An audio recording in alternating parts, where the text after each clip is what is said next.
জানি না এই কষ্টের দিন কবে শেষ হবে, একমাত্র আল্লাহ ভালো জানে। যাই হোক, আল্লাহ যা করে ভালোর জন্যই করে। আজকে দেখেন বেচালারা রান্না করতেছি, বেচালারা যেভাবে রান্না করে খাওয়া দাওয়া করে, ঠিক আমার অবস্থা হলো সেইটাই। আজকে ডিম দিয়ে আলু দিয়ে ঝোল করবো। বেচালারা সবসময় যেরকম ডিম খেতে, ডিম ভর্তা, ডিম ভাজি, ডিম ভুনা, আলু ভর্তা, ডাল এগুলো খেয়ে এখন আমার অবস্থা হলো সেটা। যেহেতু আমি একা মানুষ, কোনো কিছু কাজ কামে মন বসে না, কোনো কিছু রান্না করতে ভালো লাগে না। কার জন্য রান্না করবো? যে মানুষটা আসলে সেই মানুষটার জন্য ভালো মন্দ রান্না করলে নিজেরও খাওয়া হতো, তাই না? কিন্তু সবাই বলে কি, নিজে বাঁচতে হলে, নিজের যুদ্ধ করতে হলে ভালো মন্দ খেয়ে ঠিক থাকতে হবে। কিন্তু ভাই, মানুষ ঠিকই বলে, কিন্তু হয় না। দেখছি, অনেক চেষ্টা করে দেখতেছে, হয় না। একটা ভালো জিনিস আনবো বা একটা ভালো জিনিস খাবো, মনেই চায় না। রাস্তাতে দেখে, যখন দেখি, বাজারে যাই যখন দেখি, তখন মন চায় যে আমার মানুষটা এটা খাইতে চাইছে, ওটা খাইতে চাইছে, আজকে আমি এগুলো নিব, কে খাবে এগুলো? সেজন্য নিজে খুব সামলে রেখে নিজেটা নিজে কষ্টভাবে চলার চেষ্টা করি। যেহেতু আমি একটা যুদ্ধে নামছি, আল্লাহ জানে, আল্লাহ ভালো জানে আমি সফল হব কি না, আমার মানুষটাকে আমি ফেরত পাবো কি না, একমাত্র আল্লাহ ভালো জানে। আপনারা সবাই আমার জন্য দোয়া করুন যাতে আমি কাজটা খুব দ্রুতভাবে করতে পারি। তো আজকে আমি আলু দিয়ে ডিম দিয়ে রান্না করব। প্রথমে ডিমটা ভালো করে লাল লাল করে ভেজে নিয়েছি। ভেজে নেওয়ার পরে মরিচ পেঁয়াজ আজকে একসাথেই ভেজে নিয়েছি। ভেজে নিয়ে আলুটা একটু হালকা ভেজে নিব, যেহেতু আলু একটু ঝোল করবে সেজন্য একটু আলুটা ভেজে নেব, যাতে একটু ভালো লাগে, অন্যরকম একটা স্মেল আসে সেজন্য।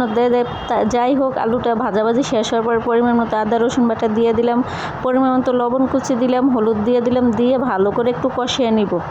তো এরকম আলুর ঝোল বেচারারাই বেশি পছন্দ করে। যাই হোক, এখন আমিও যেহেতু ব্যাচেলর হয়ে গেছে, কিছুই করার নাই। আর আমি এই রুমটার মধ্যে আজকের দিনটায় আছি, কালকে চলে যাব। তো কিভাবে, কোন জায়গায় যাই না যাই, রুম কিভাবে মাল সামানা নেওয়া হয়, অবশ্যই আপনাদেরকে সাথে শেয়ার করব, দেখানোর চেষ্টা করব। তো আলুটা আমি হালকা একটু ঝোল দিয়ে ভালো করে কষিয়ে নেব। কষানোর মধ্যে হলে সব কিছু কষানো যদি ভালো না হয়, তরকারিটা ভালো হয় না, তাই না? যাই হোক, আমি সবার মতো রান্না করতে পারি না। আমি যেভাবেই রান্না করি সেভাবেই দেখানোর চেষ্টা করি, কারণ আমি বেশি একটা কোনো কিছু পারি না। ভালো মন্দ একটা আছে না, মানুষ ডাটা রান্না, পোলাও রান্না করে, কোরমা রান্না করে, অনেক কিছুই।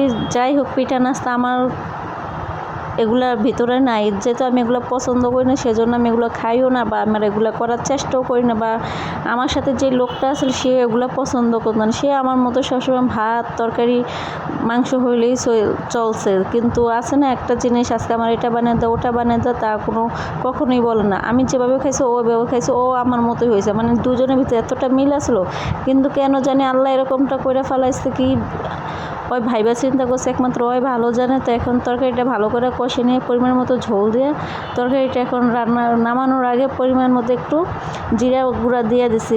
ডিমের তরকারি একটু জিরা গুঁড়া না দিলে একটু ভালো লাগে না। যাই হোক, এখন রান্নাটা হয়ে গেছে। দেখেন রান্নাটার কালার কত সুন্দর আছে। তরকারিটা অনেক ভালো হয়েছে। যেহেতু একা মানুষ, সেজন্য 2টা ডিম দিছি, 2 বেলা খাবো, বেশি তো খাওয়া হয় না, সেজন্য 2টা ডিম দিছি।